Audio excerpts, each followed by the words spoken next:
Yeah. Woo. Ooh. Third Degree, the Third Degree Net Podcast.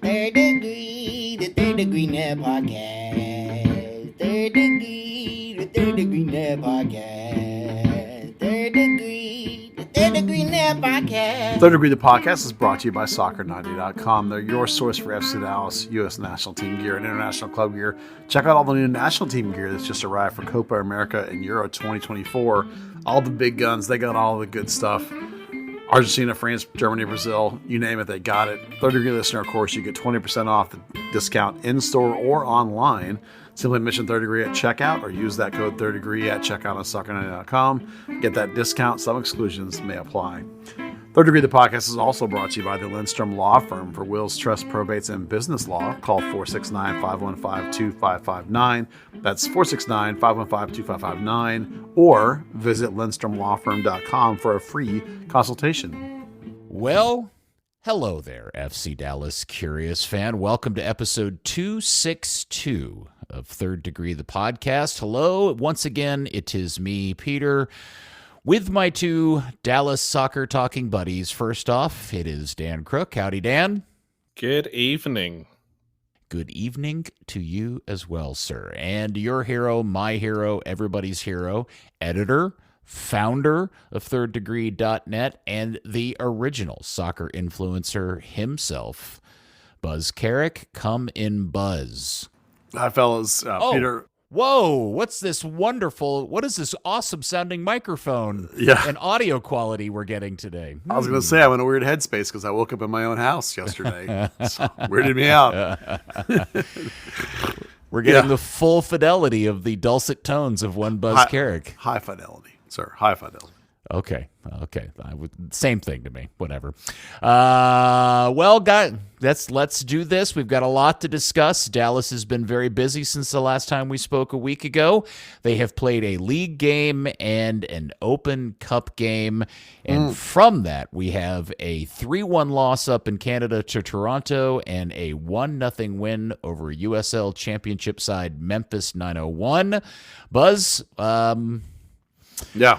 I don't know where to go with this. Here's the thing. I feel like part of our responsibility for the curious is to try to find the upbeat and positive side in what is largely turning out to be a really crummy season. So I'm going to follow your lead, sir. Well, my number one takeaway from these last two games is that this team's got a bunch of dudes. That's a technical term, a dude. I thought you were going to say that's it. They've got a bunch of dudes. They got a bunch of dudes. And what I mean by that is that in Major League Soccer, most teams are made up of a bunch of dudes. And then you add in some spice and you can be good. Dallas doesn't have any spice. They just got dudes. So when you watch them, rest the most spiciest players they have, which in this case is Yaramendi and Ferreira, when they rest those guys to play in the Open Cup, you get a bunch of dudes running around, and then you get a boring game and a dominating performance by the other team who wins 3-1, and then you come back to the Open Cup a couple days later and you put in the spiciest guys you have, and it's pretty much just a bunch of dudes still, and you play a bunch of other dudes and you win 1-0. So just to confirm, are you saying in a hidden way that Dan Hunt seasons his food with mayonnaise? Yeah. I'm just saying that, FC Dallas has an entire roster filler full of roster filler. That's what they've got. There's no elite talent right now. Even Jesus Ferreira right now, since the Gold Cup a year ago, is just a dude.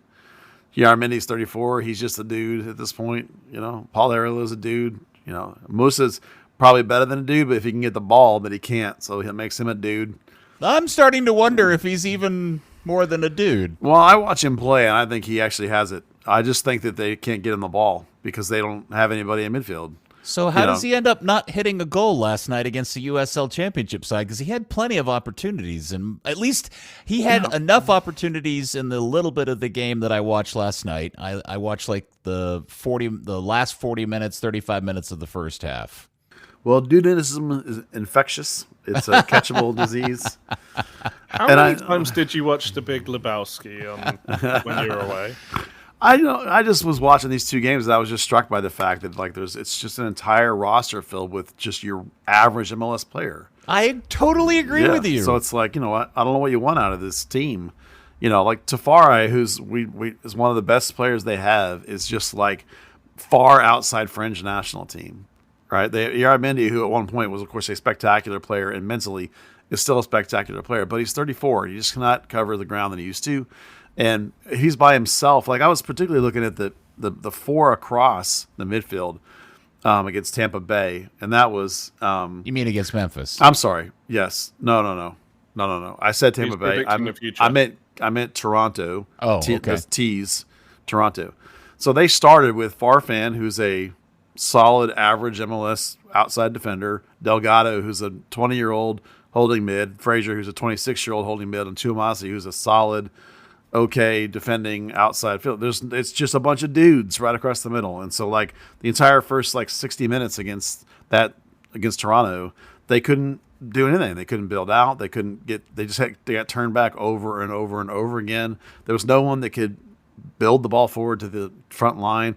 You know, no one up front, either Ariel or Camilo, wasn't doing jack shit. So Musa just stood up there by himself for 90 minutes and never saw the ball. It's just a bunch of guys who can't do anything without any elite players around them to raise the elevation of the team. They finally brought in Yaramendi, and the game immediately got better. The Dallas immediately looked better. It looked decent. But then Yaramendi was on an island. They just put a triple box around him and triple teamed him the rest of the game, and he wasn't able to really do anything. So it's just a bunch of dudes out there at this point. So it's like, you can point at Coach Nico all you want, but it's like, what do you want him to do? He's not a magician. He's the first guy in his first ever job. Here we go. It's like, if you have two teams at the top of the Bundesliga, like Bayern Munich and Dortmund, the difference between the talent of those two teams is very, very small. In that case, a really great coach will make one of them slightly better than the other, perhaps, and you might win a championship. But if you're 1860 Munich and you go out there on the field with those guys, I don't care if Pep's in charge, you're going to get smoked. And that's what Dallas does most of the time, is put out 1860 Munich and they get smoked. So that's where we are with this team. It's going to be a season of that. I love it when Buzz comes to my side of the argument. I certainly think that Coach Nico has definitely made many mistakes, and I think he's continuing to making mistakes, but he's not entirely responsible. Because remember, we did this breakdown earlier in the year where he's the same guy that was getting 1.8 points per game and had the team in third place at the end of the season after his first season, right? Was he a terrible coach then when he took an underperforming roster and elevated into the top 6 teams in the league? No. Just like he's not a terrible coach now. He's not a great coach. He's just a dude coaching the team full of dudes. But the difference between then and now is a drop-off in the overall quality on the roster, and that whatever supposed quality that remains on the roster today is completely lost all form. Yeah, when you combine that with the fall-off in Jesus Ferreira, the fall-off in Paulo Arreola, the fall-off in Sebastian Lletget, the injury to Alan Velasco, Nikosi's taking a step back, Paz is taking a step back. So it's like the roster has degraded. Everyone's getting older. It's not his fault that he got saddled with his team. It is his fault that he can't coach his team from 13th to 9th. But that's a totally different question. And it's like you watch these two games, you watch them play against Memphis 901. And yeah, I'm excited that they got to win, but I couldn't tell the difference between those two teams on the field playing in terms of talent. And I'm like, you're talking about a USL, just a medium, not even a good USL championship team, like a team that's in about the same position as Dallas is in their league. So it's like they weren't any better. Like you should have been able to look at the Dallas roster and look at their roster and go, no, Dallas is going to smoke them and they're going to walk the floor 4-0. Nope. Dan, for entertainment purposes, would you like to disagree with any of this?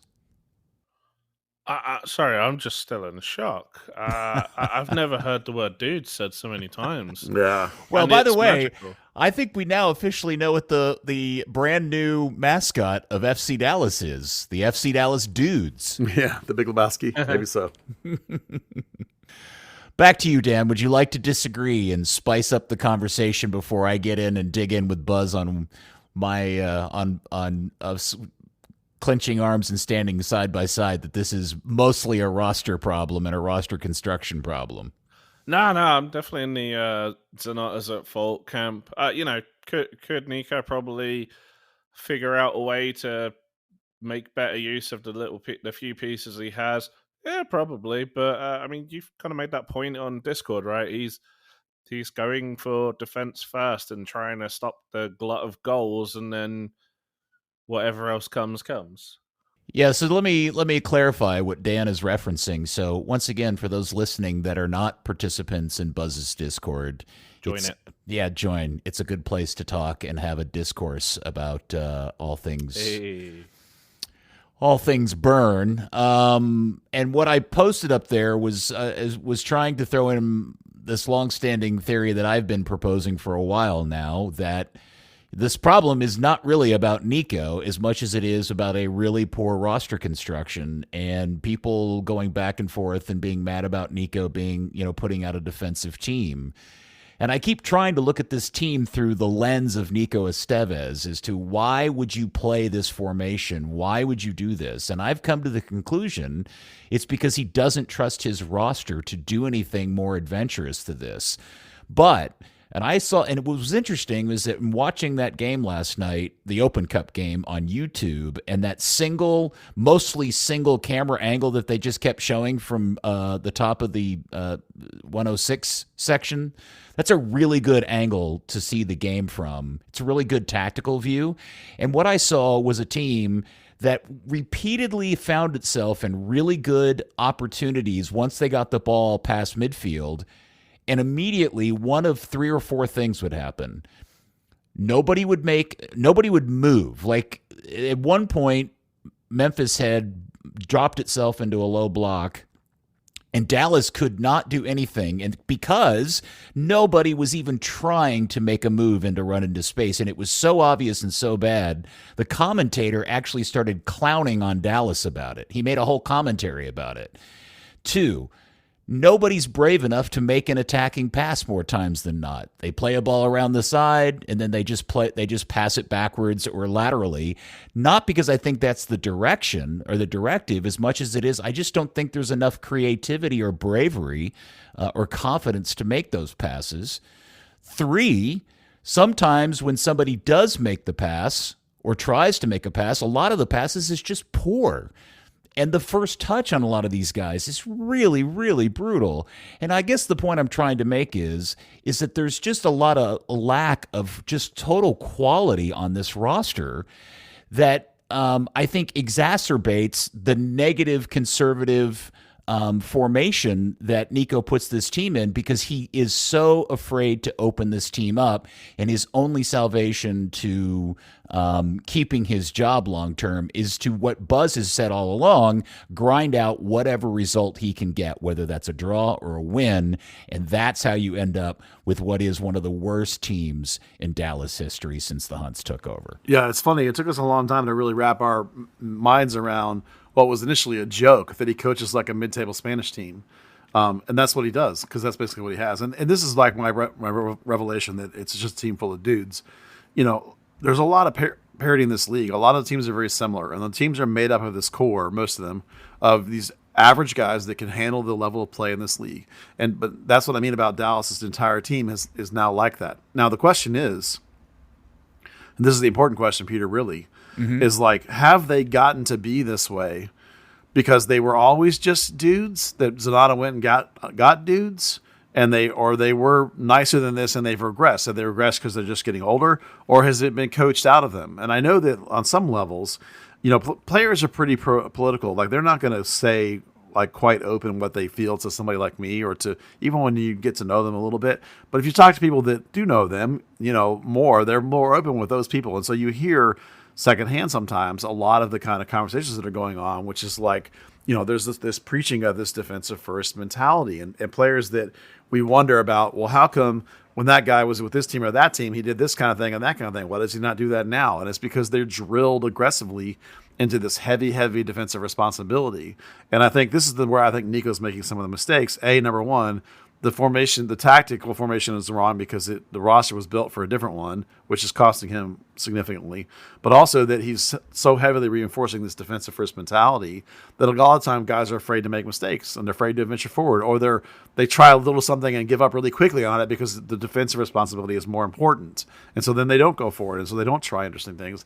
And you can see that, I think, in particular with somebody like, this is the best example I can come up with, is Liam Frazier.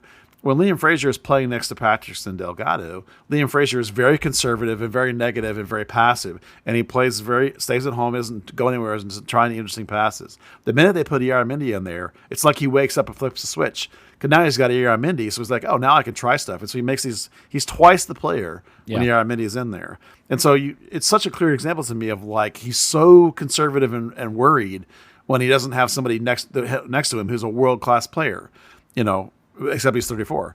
So this team has issues, all up and down its roster, some of which are I want to bring up again later, which is another worry of mine that goes way past even just this season. So I agree with you, Buzz. I think, but I think the question as to why Nico feels that way is based in the reality of that he doesn't see that he has a roster that can do anything other than this. So that's why he drills a conservative mentality into these guys, is because he doesn't think they can do it any other way. And I think that the building blocks of that is the consistent lack of quality that we see in terms of first touch, smart attacking passing, and a lack of runs into space, and people just not brave enough to do those things. And ultimately, what I really ultimately think this is about is an overall culture of mediocrity that has been pervasive in this club for some time, that starts at the very, very top and works its way down from there. Look at it this way. This blew my mind. I'm like, number one, that Nico had enough confidence in his job position that he rested Jesus Ferreira and Asir Mendy from a league game to play them in an Open Cup game. So that the balls that takes, number one. And number two, that he so needed the Cup game that he took his two best players and felt like he needed to rest them in order to take on a USL team, that you couldn't smoke a USL team missing those two guys, that you needed to have them to win this game. But here's the most damning part of that, Buzz. You put them in the game and you still didn't smoke them. It took a dodgy, non-VAR'd goal that may, in a VAR world, have been called as a handball. Look up. Dallas is lucky that Patterson Delgado wasn't thrown out of that game in the first half of the two-footed lunge. Yeah. That's a red card all day long in a VAR world. You and I both know that, right? Red card in any world. Yeah, I don't know how the ref missed that. Yeah, if I'm Memphis, I'm pissed he wasn't given a red card for that. Well, that dude was pissed that he fouled. Well, that guy, I don't know which player it was, he's lucky he had the agility to jump out of that tackle, because if he doesn't, I think Delgado breaks something on him. Yeah, that's still in Borjak. I mean, he's a solid player, but he was he definitely was crying a river about that, quite rightly. But listen, the game. I was so frustrated at halftime watching a team that should be quote air quote better was just playing this passive, conservative, defensive, don't give up a goal mentality. I'm like, man, why aren't you going at these guys and causing them to panic in their boots? Why are you acting like they're better than you? It blew my mind. But this is what I'm frustrated by this game. They played in Memphis's half of the field for the vast majority of the game, and the creativity to do anything with that possession was zero. And you had all of your best players out there, and you still couldn't do anything with the ball. I've said this from the beginning when I went and saw them for the very first time this season, and I said it last season too. When they get the ball, they look like a team of guys that do have zero idea what to do with it when they have the ball at their feet. And again, this is Nico's fault, but I do believe there's also a quality issue, and this is about a roster construction issue way more than it's about Nico, because I refuse to believe that Nico in training goes, no, don't go run into that space. No, don't make that pass into that open space. No, don't put the ball to his feet. Like, all of the basics just aren't even there. And I think that's, again, not to beat a dead horse, the basis of why he runs this team the way he does. think technically I was beating a dead dude. Oh yeah, sorry, beating a dead dude. Yeah, there's no horses involved here. Okay. Yeah. Yeah. I mean, I'm not saying he says don't try stuff. I just think that I watched the first half of that game and there was no sense of adventure. Like everyone was worried more about don't give up anything than they were about actually trying to do anything. I agree. Right? Yeah. Siki and Zebling is a great example of a guy that I just like. If he never plays in a Dallas shirt again, along with Delgado, and I don't like, that would be perfectly fine with me. Finally, Dallas restarts the ball, and they begin a sequence, I think, of 4 straight one-touch passes to get the ball about 20 yards deep into Memphis's half on the left-hand side. And Zebling is the last guy to touch it, and he has a one-touch pass that he can make into open space in the corner for Musa to run into. And what does he do? Stops, puts his foot on the ball, makes a 180 spin, and plays the ball backwards. Yeah. I don't even know what to say about it because I don't disagree. It was rough. And I see, look, I'm not on the field, but it looks like there are plenty of opportunities to play good, smart soccer in the way this team is set up, and people just aren't doing it. And this is where I start to think that we need to be continuously having a conversation about Dan and Clark Hunt and Andre Zanotta and what is really the plan for this team, because that's where I believe the failure of this current run of form starts. Yeah, that's fair. That's fair. I don't, I can't contradict anything you're saying. It's like that they made a confident effort this winter to go out and add dudes. They went out and added Omar.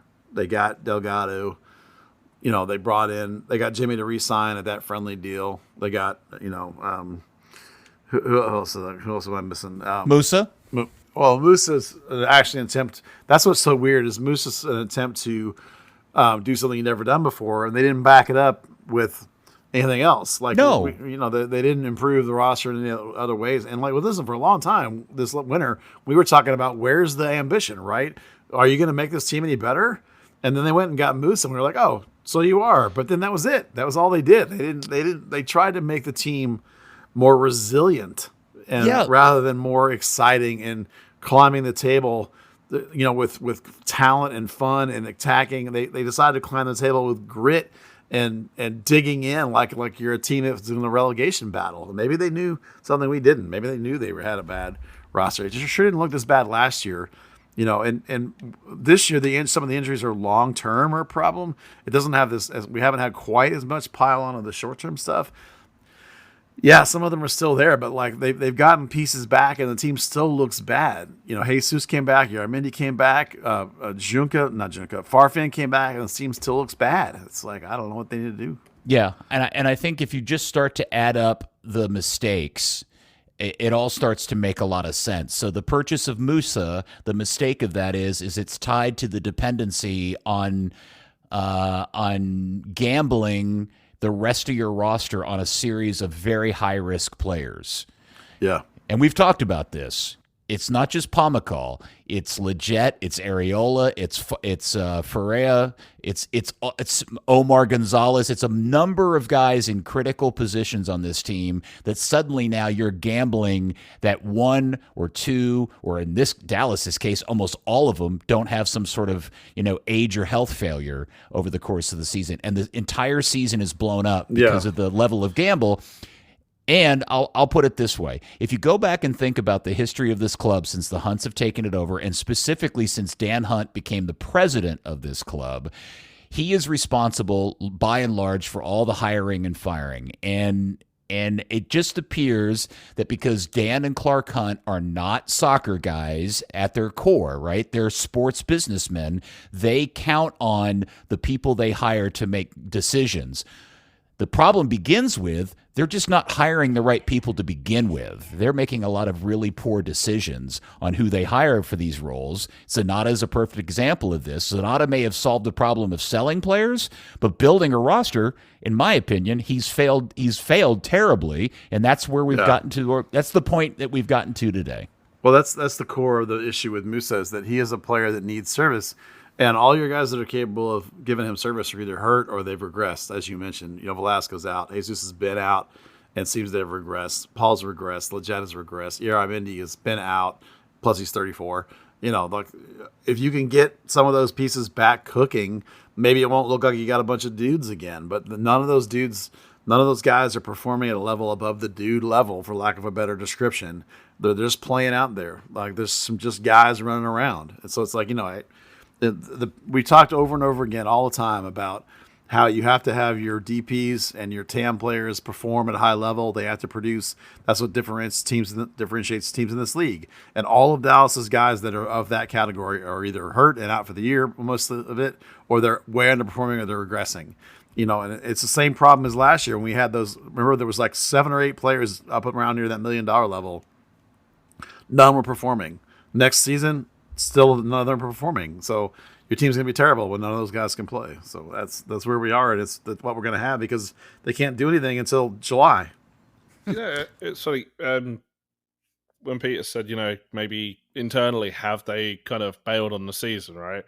I got me thinking, how did they sell FC Dallas to Musa if they knew something was coming?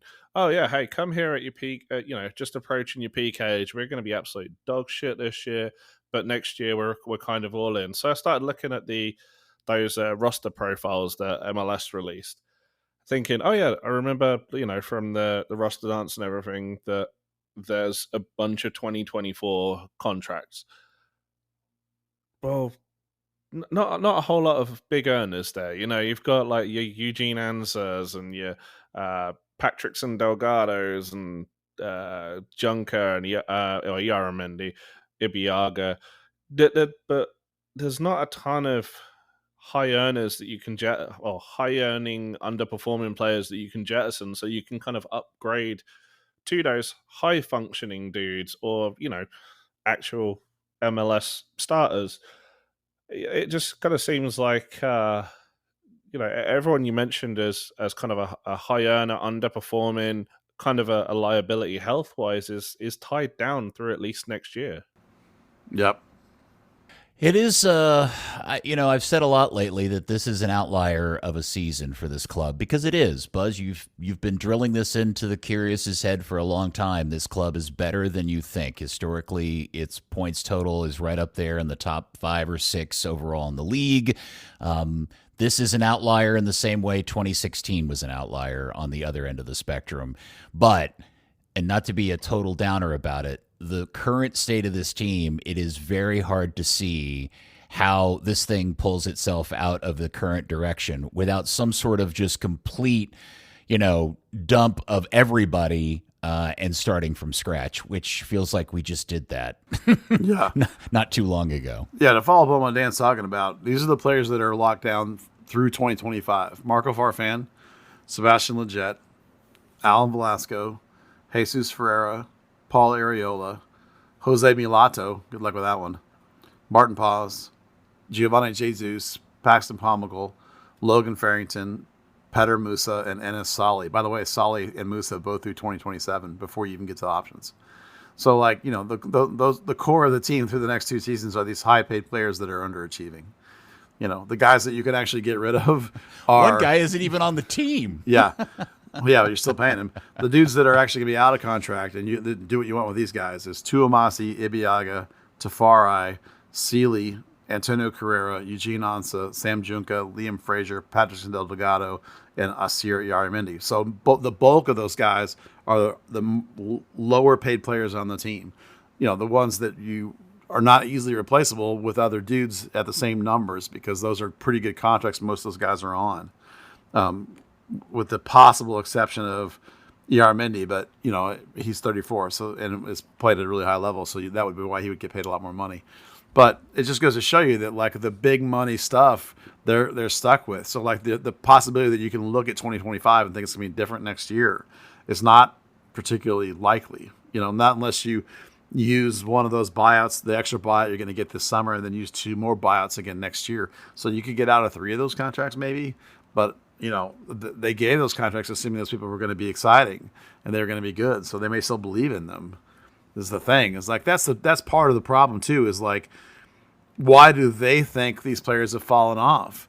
Do they think that they're just getting old? Do they think it's because they've been hurt? Do they think it's because of the coaching? Well, I bet you they're going to think it's because of the injuries or off-season stuff, or the fact they're getting old. They're not going to think that it was like they just weren't that good to begin with. So it's hard to know what the mindset is for this team right now, and it's not surprising that they're sticking with a coach in this context whose defensive first mentality may be able to grind them enough points that they're going to be fighting for that last playoff spot maybe at the very best, or maybe they're going to make a cup run because he's going to be able to win single knockout games perhaps.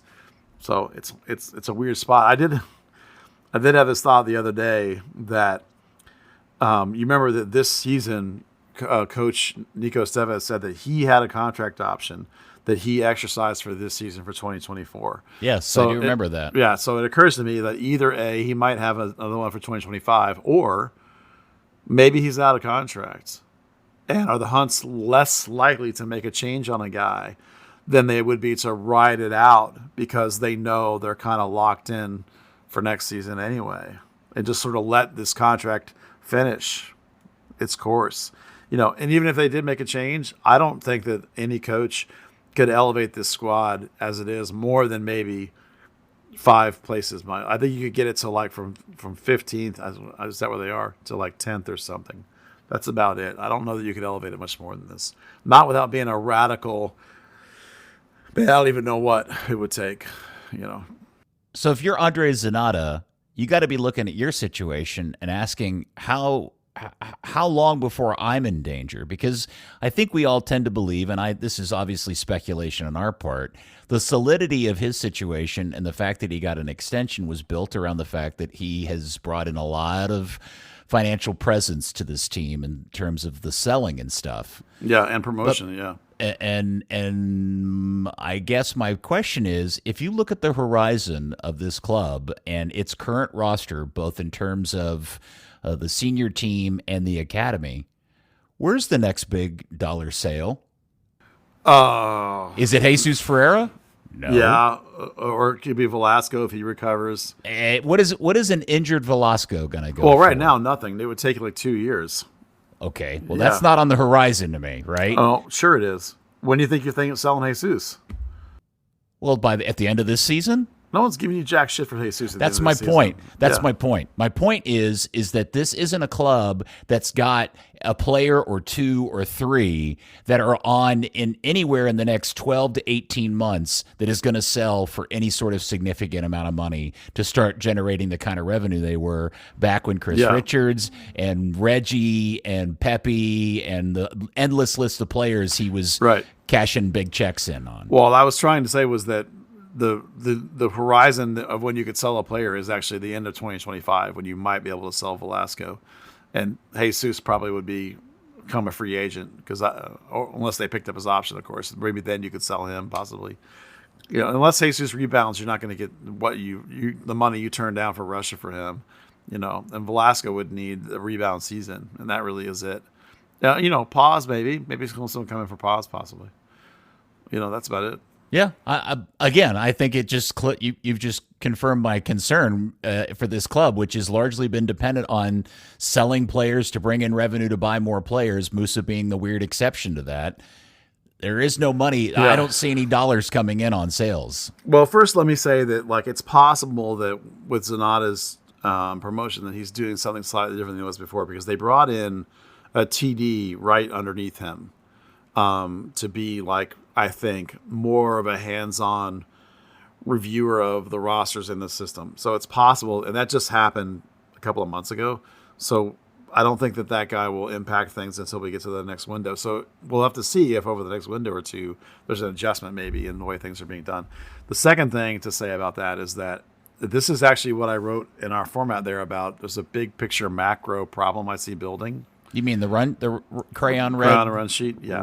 Red crayon run sheet? Right, because they expanded the amount of dudes on this team. The top of the supplemental roster, the guys that are eating up all the bench spots are those guys. They're the Omar Gonzalez's, they're the Siki and Sebelings. They're guys like that. They're guys that are the Sam Junkas, they're the Farfans, they're the Delgados. They're these guys that fill up the bottom section of the roster that are just dudes and not. I met Korch as one of those guys. We might argue that Carl Sante might be one of those guys. The thing is that those guys are now filling up the bench or the rotational spots on the first team. And the guys, the kids that they used to bring in and mature and elevate and progress into the MLS first team, those guys are all now in North Texas playing. Nolan, Tarek Scott, Alejandro Uzura, the Scott brother, Malik Henry Scott, Isaiah Parker, Endele for the most part, Thomas Pondeka.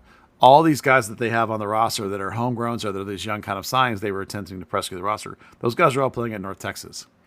So that means, yes, North Texas is undefeated. They're winning a lot of games. It also means that 0 academy players are playing for North Texas right now. 0.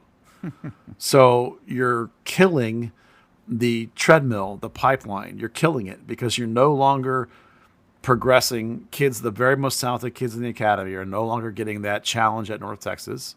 The guys that are the homegrowns that before in the past, your Paxtons, your Jesuses that were getting minutes in the first team, they were becoming challenged at that level and they were progressing and they're becoming players like Tanner that you sold off for money or Brian Reynolds. Those guys are no longer getting those opportunities. They're stuck in North Texas. They're not being challenged. So the developmental pipeline is being killed by what they're doing right now. The sacrificing that they're making in order to try and not lose games in the short term of this season, and maybe even next season too, perhaps, is destroying the developmental pipeline that was making you money. The very reason you brought in Zanotta to do things and to make you profit is now dead for the short term, as you just said, because of this, the way they're doing it, the way they build this roster, the way they're running this team. So everything that made FC Dallas different and made FC Dallas able to survive higher in the standings than everybody else around of the same budgetary level is now not true and now no longer works and no longer functions. And now you're just San Jose in the standings, you know. Man, how many have just hit pause or stop on the podcast at this point? Sorry, I did too. Yeah, they beat Houston and then they won a cup game. And I actually now am more pessimistic and more worried about this season than I was 2 weeks ago. And they actually won 2 games. And I actually think it's worse. I mean, yeah, that's understandable. They, you can put an asterisk next to the Houston game with how long they played down to 10 men, and they struggled against a terrible lower mid-table USL Championship team. Yeah. To the point where the big turning point in the game, and after that game, Nico had said something about making adjustments at halftime. I mean, my observation was honestly that Memphis came out of the break and was like, actually, we don't need to sit back. They're terrible. We can win this. Tried to go for it and blew their chance. I also find it fascinating that there's been 3 or 4 games now of the last 5, I want to say, where coaches talked about halftime or second half adjustments, and part of those adjustments was going to a 4 at the back and playing a 4-2-3-1 or a 4-3-3. And I was like, why are you even bothering with this 3-4-3 anymore? I don't even understand. You're making it worse with that. Yeah, I got to stop watching at halftime because I had something else to do. And when I got done doing that, I turned on the phone to look to see what the score was. And it was exactly what I thought it was going to end up being, 1-0. Because there was no way Dallas was going to put more than one shot in. And it was just going to end up being a scrappy game. And that's how it sounded like the second half turned out to be, because I didn't see the second half. And boy, what a mess. Goodness gracious. All right. Well, I think we've done a really good job of bumming everybody out, but I think it's sorry. I think it's fair criticism. And Buzz, the fact that you're even more pessimistic now after the Houston result and the U.S. Open Cup result. And by the way, we are just now learning that Tampa Bay has won that game. So Dallas's next Open Cup game will be in Tampa Bay, or literally next door to Tampa Bay on a field next door to the Bay in Tampa. Literally. Oh, Tampa's hosting. Yeah, aren't they? I don't know. I think they are. Yeah, that's what it looks like. Yeah. It looks like Tampa Bay is going to host that game. So, oh my. Yeah. Whoever won that tie would host FC Dallas. Or that's what I thought. Yeah, that could definitely be a Dallas loss. Oh no. Boy, That is not good. Yeah, I don't think any of this is unfair, and I think part of our job is to be honest with people about this stuff and not go out of our way to be overly critical. But I feel like this is all fair context for us to discuss without being overly mean about it or you know what I'm saying, Buzz? Dan? Yeah. Listen, I'm the most discouraged about the way this team's playing since 2003. Like in 2017 when they collapsed, I understood that collapse. I understood that they signed some older players to make a run at the CONCACAF Champions League. I understood that when they got quite far in that, but when they finally got knocked out, that was going to really put a damper on the rest of the season. I understood that some of those older players that they put a lot of money in, not money, put a lot of investment in terms of roster and in terms of relative cap at the time. When those guys went south, I understood that it was going south and that it was one of the longest losing streaks that this club's ever seen, and Oscar had to deal with. Right. This one is hard to comprehend because it's like I actually feel like the roster's in a horrible, horrible shape, and the coaching decisions are making it worse. They're not making it better. Mm-hmm. So it's like it's like the team is terrible, but it's like 80% roster construction and 20%, maybe 70-30 coaching that is causing all this. It's mostly Zanotta, but it's or you know what? Maybe that's not even fair. Maybe it's the Hunt philosophy that Zanotta is executing to make money by selling all these young players that has led to them having a roster full of dudes. It probably wasn't like they probably didn't set out to go have a roster full of dudes. They probably set out to have a roster of experienced veteran players who'd seen the league a lot. Well, that's fine, except that your tie and talent guys all have fallen apart. So now all you have is dudes, and that's why it's bad. It's like, it was weird. Like last year, we had all these players that were not performing. They were getting paid a lot of money, and we got rid of all of them. And then all the ones that were left are still now underperforming. And now you're stuck with a bunch of guys you're going to have to get rid of. It's like you're going to have to tear this team apart again, and it's going to be tough. I think the thing that really bothers me most was that it began, it wasn't that long ago that I began to feel like there was this very quiet reason to feel like Dallas was actually a really kind of progressive club in this league. Lamar, they were, and Lamar went out and got a stadium built. I know it's not everybody's favorite and the location, blah blah blah. Set all that aside, he got it done and saved the team. They were one of the earliest teams to build an academy, and they were one of the first teams to start signing homegrown players in bulk. They were one of the first teams to put an academy team out into the universe that made a name for itself, that on more than just a national, but even an international stage, people knew who they were and what the logo was and what they represented. They were one of the first to start selling players at a notable clip. A lot of this stuff is now stuff, in my mind, Buzz, that has suddenly, in almost a record amount of time, kind of evaporated or fallen behind a lot of other clubs in MLS. I mean, I think it's been pointed out in multiple places that many MLS teams are using their next pro team for academy players, and Dallas doesn't seem to be using it in that same way. And there are a lot of MLS senior teams that are being able to do rotational tactics with players across the season, and they're bringing kids up, and kids are playing and producing kind of in the way Dallas used to do it way back in the day with Oscar, and Dallas doesn't do that anymore. And so all of this kind of like this position where they were kind of quietly the leader in the league is all gone now. And they're just kind of a mid-tier, not very good team.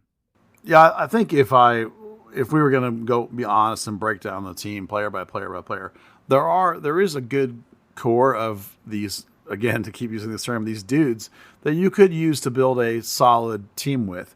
There are guys here that have value in terms of an MLS roster build. The problem is the underperforming at the top end, and now the fact that you've extended the number of dudes and you've forced out the young developing talent. You forced them down the pipeline and backflowed the pipeline. Or you sold them off. One or the other. Yeah, those guys are gone. I'm talking about the next wave. Like, you're not allowing the next wave to come through, which is now my bigger worry. Because you're filling the team with too much of this roster filler. So if you jettison, 10 roster fillers and with the idea that like you're going to bring through some of these kids and use them as roster filler.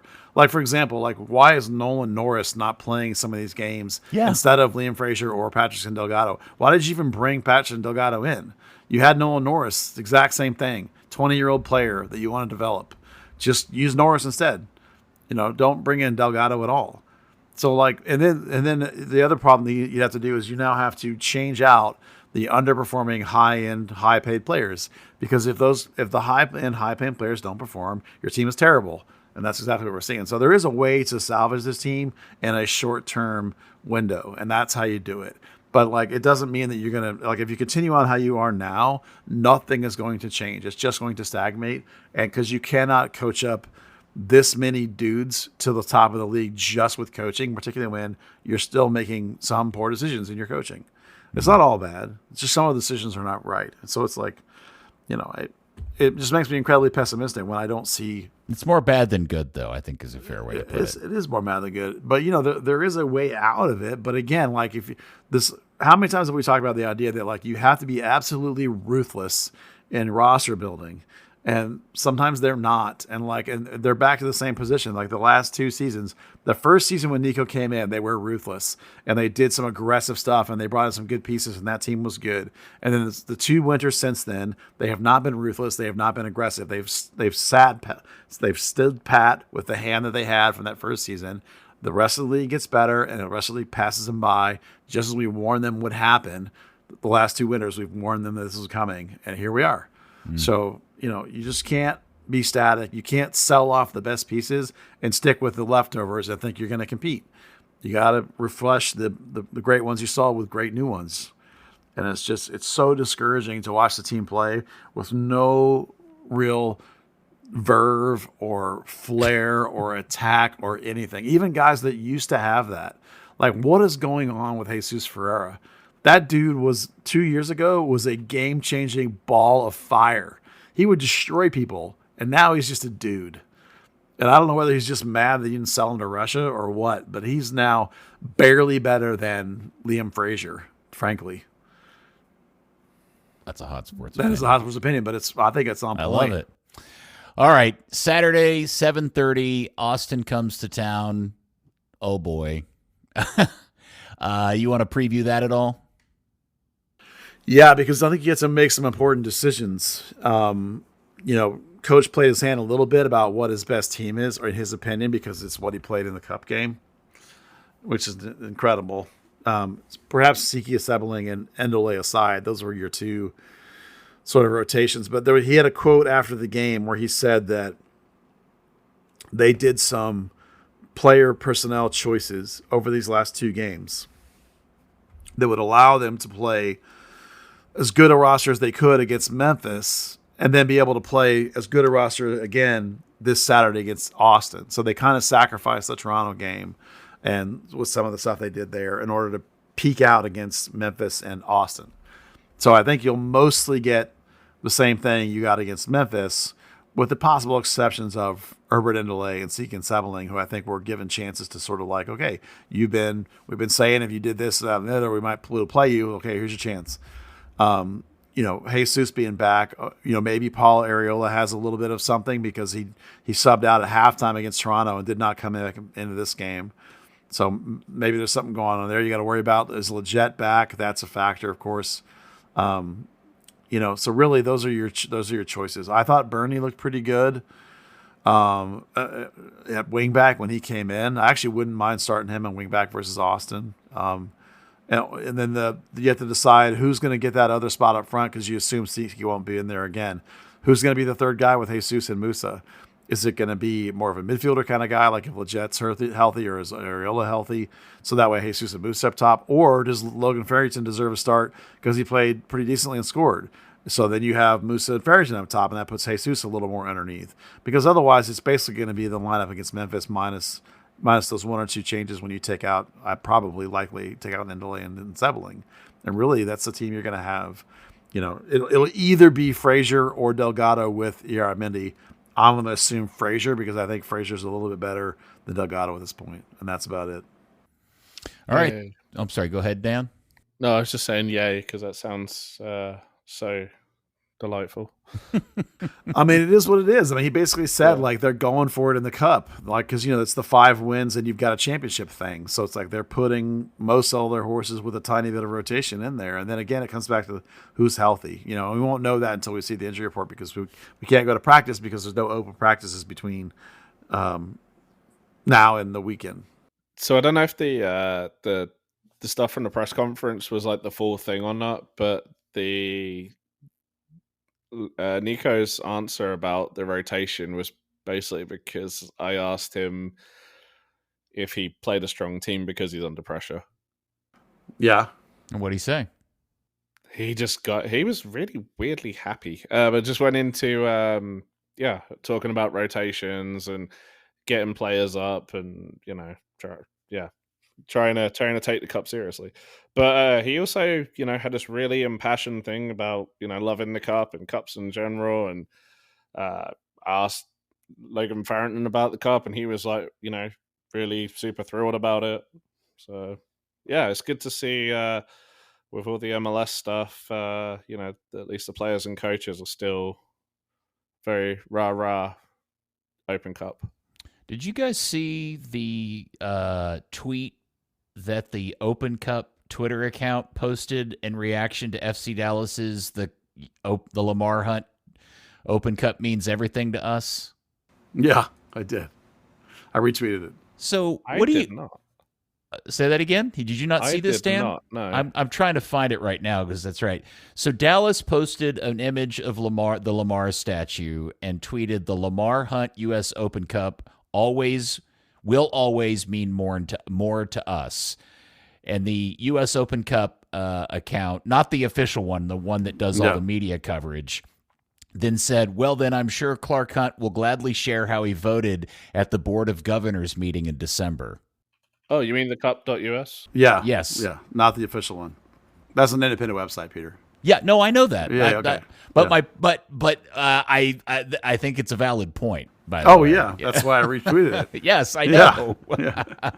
But I want to share that with everybody listening to the podcast because it is talking out of both sides of their mouth. I mean, it is what it is. It's a very uncomfortable and weird situation. Sure. I've been saying for multiple, maybe 5 years now, that despite the fact that Hunts always say that they care a lot about the Open Cup, their actions indicate that they do Tell not. us otherwise. Yeah. They do not take it seriously.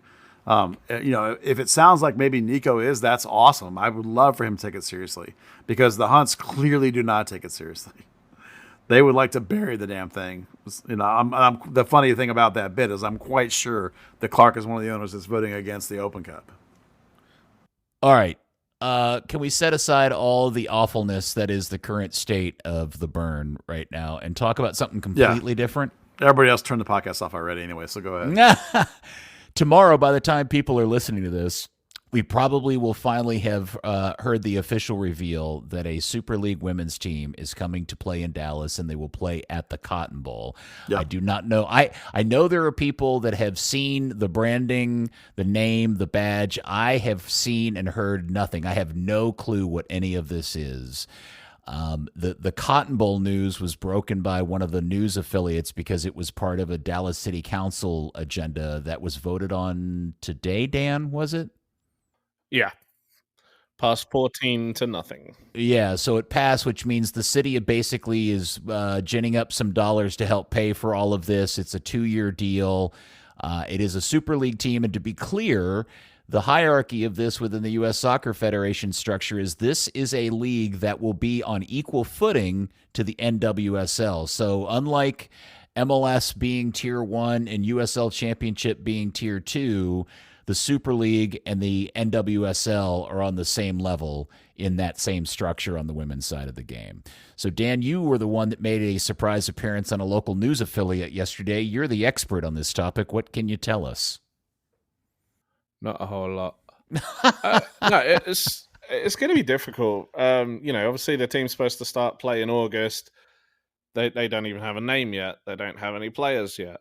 It's a league that, we saw it play out with USL League One, right? That first season where it was FC Dallas thought the competition was going to be at a near USL Championship level, and the rest of the league was worse than MLS Next Pro is right now. USL just had the W League, the second division women's league in the last couple of years, and the problem they always have with the women's leagues, whether it's WPSL or any of the predecessors, is you get a handful of really good teams and then a ton of really bad teams that the infrastructure just isn't there. Even when FC Dallas played in WPSL, like when it was a really good team, they went to the playoffs one year and they had to get a Motel 6 and sleep 6 to a room just to go to the playoff game.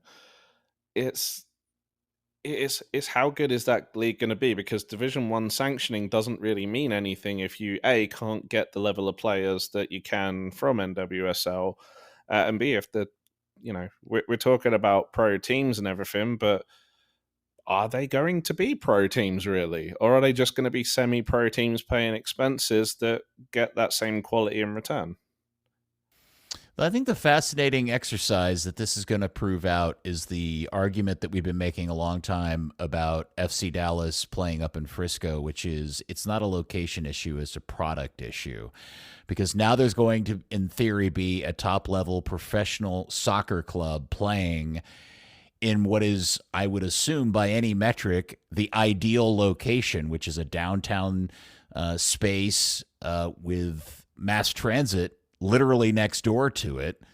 And we'll see how many people decide to buy season tickets for that. There are a lot of people who have been squawking that they don't go to Dallas games because it's all the way up in Frisco, that now it's their opportunity to prove out what they've been, the reason why they haven't been willing to go support Dallas, I mean, unfortunately, those people, that could be literally next door to the house and they still wouldn't go. No, I agree. But I'm talking about the other people. I'm not talking about the people that just hate MLS for hating MLS and would never go in, period. I'm talking about the people that legitimately say, look, it's just too far away. I don't want to do that. Well, here's now an opportunity for you to support a local soccer team. And I suspect what will end up playing out of this is that a lot of people won't, just simply because it's not very good yet, and it will take a while for it, and they're not willing to spend their dollars that way.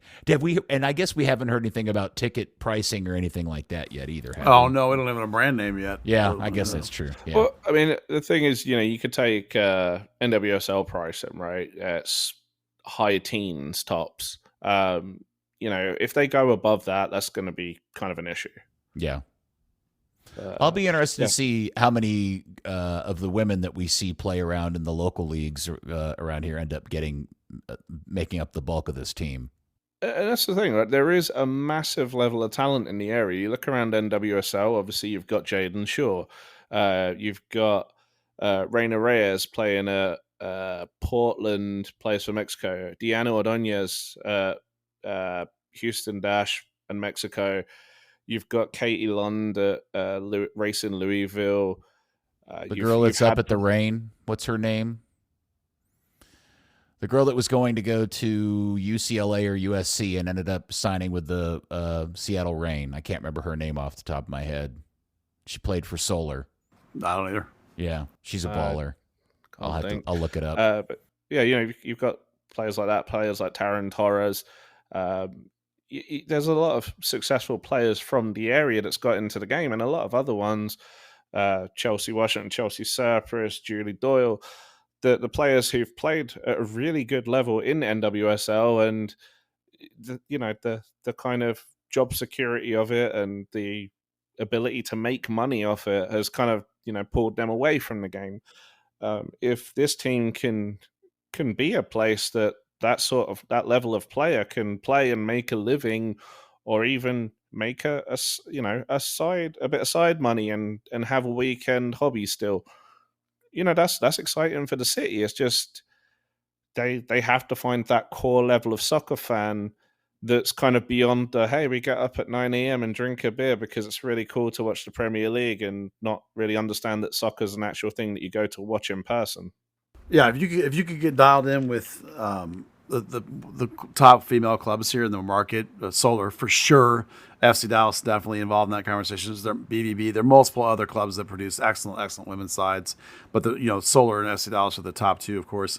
If you could tap into those markets, you're looking at like 4, 5, 6, easily professional level, if not, in the National League pool every single year. Like the Dallas U17 team, which is really loaded, has 3 U.S. girls and 1 Mexico youth national team player. Solar the year before has like 3 or 4. There's like UT is just chock full of amazing Solar players. A&M's program is absolutely chock full of amazing players from this area. I mean, you could literally turn out one of the greatest female soccer pipelines in the world out of this market. It's ridiculous how a soccer comes out of here. And that also drives a crowd, because those younger players and families will go to those games. When FC Dallas pissed off the women's team and they kind of went independent, they played a couple of friendlies. They had Tigres, they had Houston Dash, and even at Dr. Pink Field, there was over 1,000 people there. They went down to, I think it was Bishop Lynch, a couple of thousand there. They had a little showcase with a couple of the college teams. They had something like 4,000 there. There are those people there that are willing to watch the games. It's just kind of, firstly, bringing them in and making sure that they buy season tickets, they buy jerseys, they come back for more, and they stay. Emery Adames, by the way, that's her name. She's on the U.S. under-20s, right? Or I think so. Yeah, she was going out to play in California in college, and she decided she got an offer to go play in Seattle, and so she's played with them. And I think she started recently a couple of games. So it's funny, actually. U.S. Soccer released their media guides for all the national teams the other day. I was looking through a couple of them today, and like on the women's side, the 17s, there are, in their named national pool, so the players that have been called up since the start of the year. Since the start of the year, there were, I think, 8 players from DFW. Yeah. It's funny. Tomorrow, or by the time people listen to this, the part that I'm most fascinated to know is if they have a plan for a stadium, because obviously the Cotton Bowl can't be a long-term solution for them, both in terms of cost and what will ultimately have to cost them money, and just it's a 92,000 seat stadium that is going to host games that, what are we going to anticipate once things settle down? A couple of thousand a game tops, maybe. It's going to be a weird setup. I mean, I don't know, Buzz, do you have higher expectations than that for attendance? Oh, they better, Rob. They're not going to last very long. You think? Yeah. Wow. Okay. I mean, the average NWSL attendance last year, I think, was right at 11,000, and that's boosted by Portland and Seattle putting in 20. Yeah. So I don't know, man. If they're able to pull a couple of thousand a game, I think they're. I don't know. My point being is, I hope they announce a stadium plan or give some sort of hint that they've got something in the works. That would probably help their cause. So there we go. All right. Here's last year's attendance number. The average in the league is 10,000 a game announced, like you said. The top team, San Diego Wave, averaged 20,000 last year, and the bottom team, Chicago, averaged 5,000. Is that taking Portland out of the mix? Portland is 18,000. Angel City 19,000. Atlanta Reign 13,000. KC Current 11,000. So like if you average 1,000 people or 2,000 people, you're going to be out of business in about 5 minutes. You have to if you're going to try and compete at the NWSL level like they're claiming to, you need to be averaging at least 5,000 to be the worst team in the league at 5,000. You need to average like 10,000 to be viable. Yeah. I don't know if that's viable in season 1. But Houston Dash does 6,000. Well, maybe it'll be like MLS teams where the new teams do crazy numbers and the old teams suck. Yeah. Maybe. I think the interesting thing from, at least from a league perspective, is you think about NWSL, right? They had the benefit for so many years of US soccer kind of backing up any of the losses. Does USL really have the clout to do that, to cover the Super League, the W League, the Academy League, and then kind of worry about things like USL League 2 and 1 taking over in the championship? Can they really spread themselves that thin? I don't know. I mean, I think it's all fascinating to see. I think it's really interesting that U.S. Soccer has decided to give equal footing to these two leagues and just said, okay, you guys have at it. I mean, ultimately, I think we all know how this ends. Is there some sort of merging of the two leagues in kind of the old NFL model where there ends up being one larger league, which would be great and fine. But how that plays out over a period of time is, I think, will be interesting to watch, and what teams are successful and which ones aren't. And, it'll be fun to watch some games at the Cotton Bowl again, that's for sure. By the way, New Mexico United knocked off Real Salt Lake 4-2 in the Open Cup today. Oh.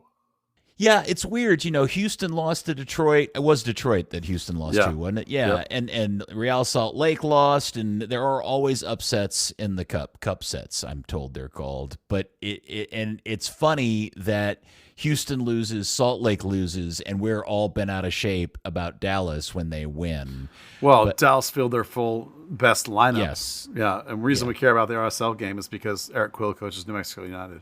Ah, okay. Well, anything else, boys? I think we've ranted and raved and lost most of the listenership. Just we depressed everybody. We're just trying to pass off our vibes. Dan, you got anything else?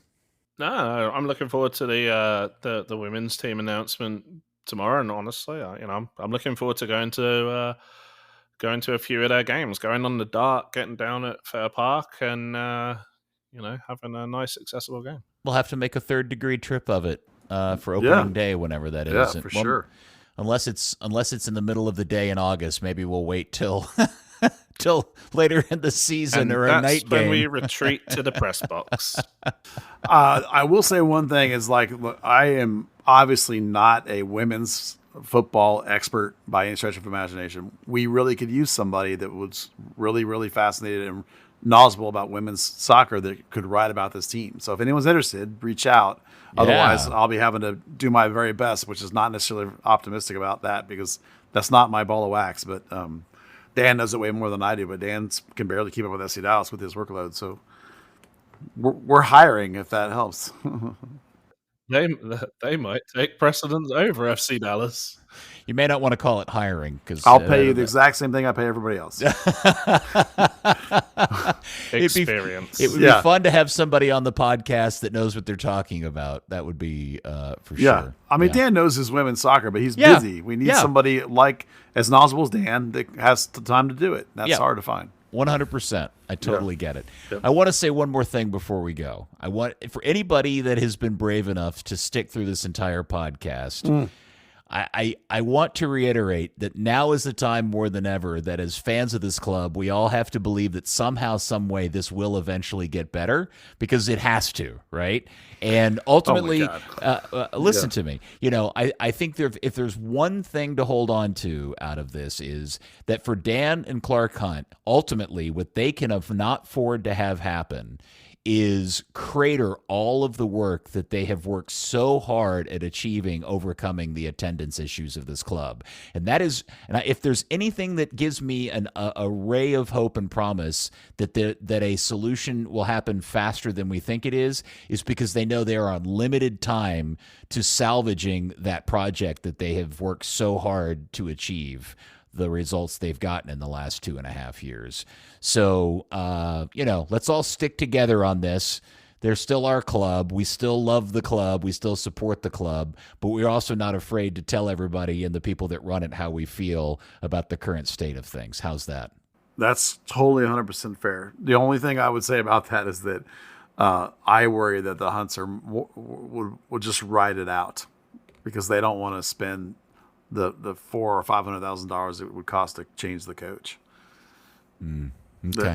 Or the TD for that matter, because they literally just gave him a raise and a bonus and a promotion. So that's. Thanks for ruining my pep talk, Buzzkill. Yeah, well, I know I'm on full Buzzkill mode. I'm telling you, I have not been this bummed about the state of the team since 2003. It's better than 2003.